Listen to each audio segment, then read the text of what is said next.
کہ پروردگار عالم نے ہمیں آپ کو ایمان کی دولت عطا فرمائی.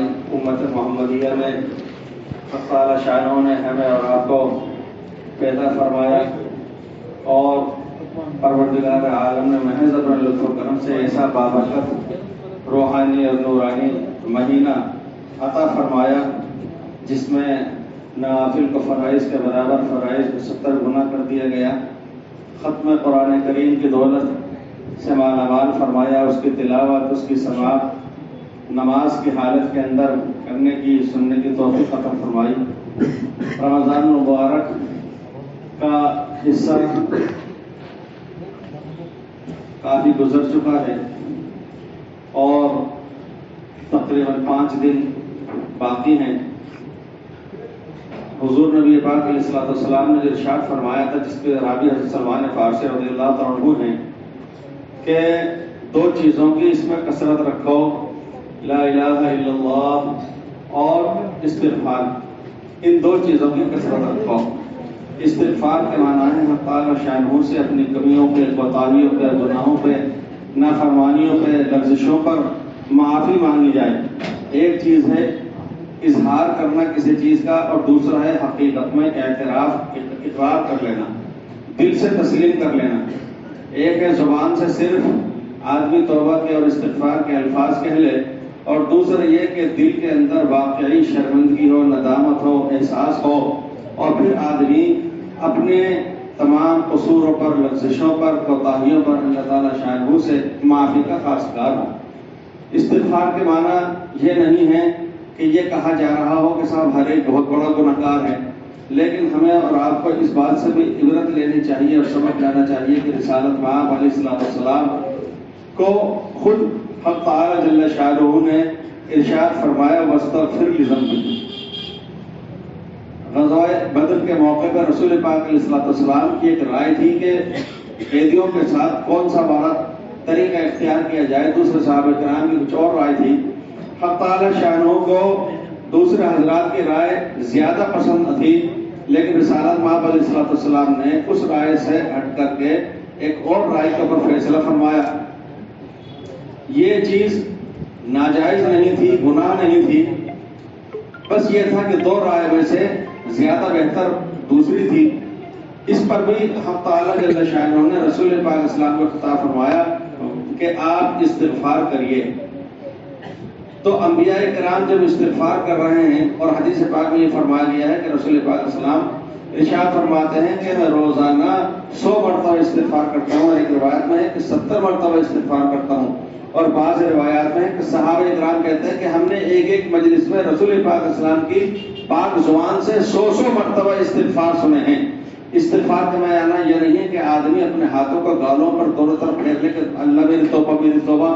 یہ استغفار یہ تو نام ہے.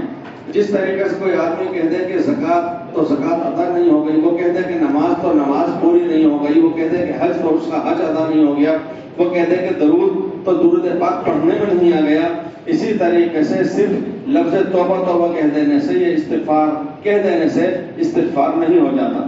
استغفار استغفر اللہ ربی من کل ذنب واتوب الیہ اور متعدد الفاظ ہیں، اور دعا اور استغفار حقیقت میں وہ ایک کیفیت کا نام ہے. استغفر اللہ ربی من کل ذنب یہ تو الفاظ ہیں، یا کوئی دعا مانگنا وہ اس کے الفاظ ہیں، اور دونوں ہاتھوں کو اٹھا لینا یہ دعا نہیں ہے، یہ شکل دعا ہے.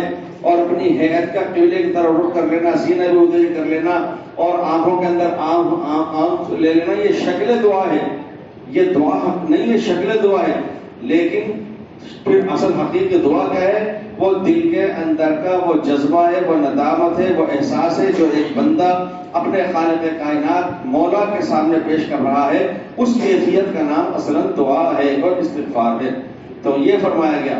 پھر ایک بات یہ یاد رکھنا چاہیے کہ سورہ اذا جاء نصر اللہ کے اندر حق تعالی شانہ نے یہ فرمایا کہ فسبح بحمد ربک واستغفر انہ کان توابا، کہ رسول پاک علیہ السلام نے جب پیغام پہنچا دیا اور اللہ تعالی شانہ نے جس عظیم الشان مقصد کے لیے دنیا میں بھیجا تھا وہ مقصد جب پورا ہو گیا، چونکہ یدخلون فی دین اللہ افواجا، اب فوج در فوج اور ہجوم در ہجوم لوگ قبیلے کے قبیلے وقت کے وقت آ رہے ہیں اور دین اسلام قبول کر رہے ہیں، تو وہ پیغام پہنچا چکے ہیں، تو اب آپ علیہ السلام کو واپس بلا لیے جانے کا وقت قریب آ رہا ہے۔ تو اللہ تعالیٰ شاہ نے فرمایا کہ فسبح بحمد ربک واستغفر، اپنے رب کی تسبیح بھی بیان کیجیے، پاکی بھی بیان کیجیے اور استغفار بھی کیجیے۔ تو علماء نے اس آیت کریمہ کی روشنی میں یہ مسئلہ استنباط کیا ہے، نکالا ہے کہ ہر نیک عمل کے بعد بھی استغفار کرنا چاہیے۔ اب آپ اندازہ فرمائیے، جب کسی نیک مجلس کے بعد بھی، نیک عمل کے بعد بھی استغفار کا حکم ہے، تو پھر آدمی اگر خدا نخواستہ گناہ کر بیٹھے، کوئی غلطی کر بیٹھے، تو اس کے بعد تو کس قدر گہرائی کے ساتھ، ندامت کے ساتھ استغفار ہونا چاہیے۔ اب آپ نماز کو لے لیجئے، ایک شخص شب قدر کے اندر، لیلۃ القدر کے اندر، خانہ کعبہ کے سائے کے اندر، دوپہر کے اندر وہ نماز دوبارہ ادا کرتا ہے، ہزاروں قطار آنکھوں سے آنسو بھی بہہ رہے ہیں، قرات بھی کر رہا ہے، رکوع سجود بھی کر رہا ہے۔ یہ کتنا عظیم شان عمل اس نے کیا ہے جو اللہ کو سب سے زیادہ محبوب ہے، اور اپنی سب سے بلندی کی جو چیز اس کے جسم کے اندر ہو سکتی تھی، اس کی عزت، اس کی بڑائی، اس کی عظمت، اس کی کبریائی، اس کی شان، وہ اس کی پیشانی اور اس کی ناک ہے، اس نے تو وہ بھی اللہ کے سامنے زمین کے اوپر جھکا دیا، اپنے آپ کو مٹی پہ اپنی پیشانی کو لگا دیا، ناک کو رگڑ دیا۔ اس سے زیادہ عاجز کی کیا مثال ہو سکتی ہے؟ وہ 2 رکعتیں نماز پڑھنے کے بعد بھی اللہ تعالیٰ شاہ کے حکم اور الہام کے مطابق رسول پاک صلی اللہ علیہ وسلم نے ابو بکر صدیق رضی اللہ عنہ کو جو دعا بتلائی وہ تھی اللہم انی ظلمت نفسی ظلما کثیرا ولا یغفر الذنوب الا انت فاغفر لی۔ تو اس نماز کے بعد بھی حکم یہ ہے کہ جب ایک نیک عمل نماز کا بھی پورا ہو گیا، استغفار کریے، کمی کوتاہی اس کے کمی رہی ہے۔ روزہ ایک ایسا عظیم الشان عمل ہے کہ اللہ تعالیٰ نے 8 دروازوں میں سے جنت کے ایک دروازے کے نام ہی یاد رکھ دیا جو صرف روزہ داروں کے لیے ہے، اور روزہ دار کی دعا قبول ہو رہی ہے، لیکن اس کو بھی حکم یہ ہے، اور رسول پاک علیہ السلام بھی یا واسع الفضل اغفر لی، روزہ افطار کے وقت میں مغفرت کی اور استغفار فرما رہے ہیں۔ تو اس سے معلوم چلا کہ استغفار ہر نیک عمل کے بعد کرنا چاہیے، زکوٰۃ اور صدقات کی ادائیگی کے بعد بھی استغفار کرنا چاہیے، حج کرنے کے بعد بھی اخیر عمل اس کے اندر استغفار ہے۔ تو جتنی عبادتیں ہیں بڑی، ان کے بعد بھی استغفار ہے۔ لہٰذا ہمیں چونکہ رمضان المبارک اب اخیر کی طرف جا رہا ہے کہ اس کے اندر سے 25 شبیں جا چکی ہیں، تو لہٰذا اب 4-5 جب شبیں باقی رہ گئی ہوں تو ہمیں اس میں استغفار کی کثرت کرنا چاہیے۔ یہ اللہ تعالیٰ شاہ نے حکم دیا ہے نبی پاک صلی اللہ علیہ وسلم کو۔ پھر استغفار کا ایک فائدہ یہ ہے کہ قرآن پاک میں فرمایا گیا وَمَا كَانَ اللَّهُ لِيُعَذِّبَهُمْ وَأَنْتَ فِيهِمْ، کہ اے نبی پاک علیہ السلام، اے نبی جب تک آپ ان کے بیچ میں موجود ہیں اللہ عذاب نازل نہیں فرمائے گا۔ یہ ایک بہت بڑے اطمینان کی بات ہے کہ رسول پاک علیہ السلام جب صحابہ کرام کے اہل بیت کے درمیان موجود ہیں اللہ کا عذاب نہیں آئے گا۔ اور اپن کو سنتے رہتے ہیں کہ لوط علیہ السلام کی قوم پر جب عذاب آنے والا تھا، حکم الہی ہوا لوط علیہ السلام کو کہ آپ اپنے لوگوں کو لے کر کے یہاں سے نکل جائیے گا، عذاب آنے والا ہے۔ حضرت اسی طریقے سے دوسرے انبیاء کرام جن کے قوم پر عذاب آنے والا تھا، حضرت صالح علیہ السلام اور ان کی قوم کے لیے بھی، اور حضرت یونس علیہ السلام جب قوم پر عذاب آنے والا تھا حکم ہوا کہ اب آپ یہاں سے نکل جانا، کل صبح کو عذاب آنے والا ہے۔ نوح علیہ السلام کے قوم کے اوپر، نافرمان قوم پر جو عذاب آنے والا ہے، کیونکہ وہ عالمگیر عذاب تھا، تو اللہ تعالیٰ شاعروں نے نجات کی شکل پہلے بتلا دی کہ آپ کشتی میں خود اور اپنے لوگوں کو سوار کر لیجئے۔ تو انبیاء کرام کو اس مقام سے نکال لیا جاتا ہے جہاں پر اللہ تعالیٰ شاعروں کا عذاب آنا ہوتا ہے۔ تو رسول پاک علیہ السلام کو اپنی امت کی فکر ہوئی کہ آخر ایک دن مجھے بھی حق تعالیٰ جل شانہ بلائے گا، مجھے بھی پروردگار کے ہاں جانا ہے اور مجھے بھی دنیا سے پردہ فرمانا ہے۔ میری امت کا پھر کیا ہوگا؟ خدا نخواستہ عذاب الہی نازل نہ ہو جائے۔ تو اللہ تعالیٰ شاہ نے رسول پاک صلی اللہ علیہ وسلم کی دلجوئی کے لیے یہ ارشاد فرمایا وَمَا كَانَ اللَّهُ مُعَذِّبَهُمْ وَهُمْ يَسْتَغْفِرُونَ، کہ جس طریقے سے آپ کی موجودگی کے اندر عذاب الہی نہیں اتر سکتا، اسی طریقے سے جو قوم استغفار کرتی رہے گی اس قوم کے اوپر بھی اللہ کا عذاب نازل نہیں ہوگا۔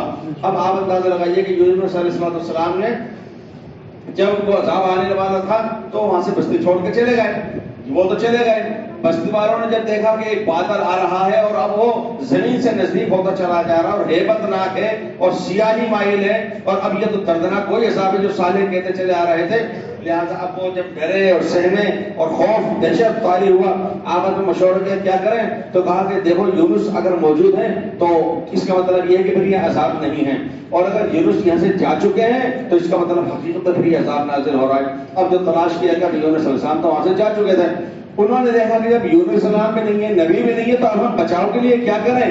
ان سب نے یہ طے کیا کہ چلو میدان میں نکلتے ہیں اور زمین کے اوپر ماتھا ٹیک دیتے ہیں اور اللہ تعالیٰ شانوں سے استغفار کرتے ہیں۔ لہٰذا وہ سب کے سب بڑے چھوٹے بچے سب نکل گئے اور انہوں نے استغفار شروع کر دی۔ انہوں نے استغفار شروع کی، اللہ تعالیٰ شانوں نے وہ عذاب جو بادل کی شکل میں آ رہا تھا اٹھا لیا۔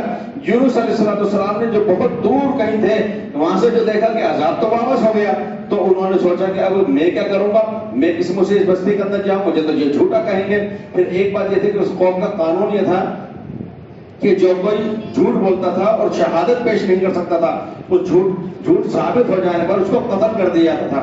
یونس علیہ السلام نے سوچا کہ کہیں ایسا نہ ہو اب میں جاؤں گا دیکھ لیے مجھے جھوٹا کہیں گے، کس منہ سے جاؤں، عذاب آنے کی میں نے ان کو اطلاع دی تھی، دعویٰ کیا تھا اور عذاب تو آیا نہیں، دوسرے یہ کہ مجھے جھوٹا کہہ کر کے یہ قتل کر ڈالیں گے۔ تو یونس علیہ السلام نے حکم الہی کا انتظار تو نہیں کیا اور وہاں سے پھر وہ ہجرت کر کے چل دیے۔ اس کے اوپر اللہ تعالیٰ شانہ کو یہ بات پسند نہیں آئی کہ ایک پاکیزہ برگزیدہ پیغمبر اور وہ حکم الہی کے انتظار کیے بغیر کیوں چل دیے، ہمارا انتظار کرتے، ہم سے اجازت لیتے جانا ہے یا نہیں جانا ہے۔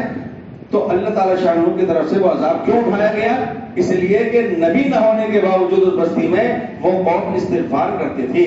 تو اسی طریقے سے معلوم ہوا کہ اگر ہم ایمان والے بھی استغفار کرتے رہیں گے تو انشاءاللہ اللہ تعالیٰ شانہ کا عذاب اٹھا لیا جائے گا۔ اس کے ساتھ ساتھ ایک جگہ حدیث پاک میں یہ بات فرمائی گئی، من لزم الاستغفار جعل اللہ من کل ضیق مخرجا، جو شخص استغفار کو لازم پکڑ لیتا ہے، توبہ کرنا، استغفار کرنا، اپنی غلطیوں کو بخشوانا، تو اللہ تعالیٰ شانہ اس کے لیے راستہ کھول دیتا ہے، ہر تنگی کے اندر آسانی کا معاملہ کرتا ہے۔ وَمِن كُلِّ هَمٍّ فَرَجًا، اور جو بھی کوئی اس کے اوپر غم اور افسوس والی بات آتی ہے تو اللہ تعالیٰ اس سے راحت کا اسباب پیدا فرما دیتا ہے۔ وَرَزَقَهُ مِنْ حَيْثُ لَمْ يَحْتَسِبْ، اللہ تعالیٰ ایسی جگہ سے اس کو روزی عطا فرماتا ہے کہ اس کے ذہن و گمان میں بھی نہیں ہوتا۔ اس لیے ہمیں یہ چاہیے کہ اب چونکہ یہ رمضان المبارک بھی وداعی کی طرف جا رہا ہے، لہذا ہمیں کلمہ استغفار کی کثرت کرنا چاہیے۔ استغفار یہ مغفرت طلب کرنے کو کہتے ہیں، اور استغفار کے بارے میں حسن بصری یہ فرماتے ہیں کہ استغفار کی کثرت کرو، اس لیے کہ تم یہ نہیں جانتے کہ رحمت الہی کس وقت میں نازل ہو جائے گی۔ ہو سکتا ہے ہم نے جس وقت استغفار کیا ہو اسی وقت رحمت الہی نازل ہوئی ہے، وہ ایسی ساتھ ہو، اور ایسی بہت سی ساتھیں گھڑیاں ہوتی ہیں کہ جس کے اندر جو بھی انسان الفاظ ادا کرتا ہے تو وہ فوراً قبول ہو جاتے ہیں، وہ رد نہیں ہوتے۔ اسی کے ساتھ ساتھ یہ بھی علماء نے کہا ہے کہ بعض سلف جب نماز پڑھا کرتے تھے تو نماز پڑھنے کے بعد میں بھی وہ استغفار کیا کرتے تھے۔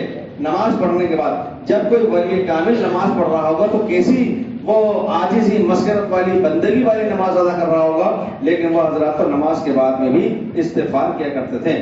اس لیے چونکہ رمضان المبارک کے اندر بہت تھوڑا سا وقت باقی رہ گیا ہے، اس لیے ہمیں اور آپ کو بھی اہتمام کرنا چاہیے کہ کثرت سے استغفار کریں، اور رمضان المبارک کی یہ نورانیت اور روحانیت ہمارے یہاں میں باقی رہے، ایمان میں تازگی رہے۔ ہمیں چاہیے کہ ہم 11 مہینے بھی مسجد وار جماعت کے ساتھ جڑے ہوئے رہیں، مسجد کے ماحول سے جڑے رہیں، تاکہ دین ہماری زندگی میں باقی رہے اور آگے بھی چلتا رہے، اور ہم اس ایمان اور یقین کے ساتھ ہی دنیا سے جائے۔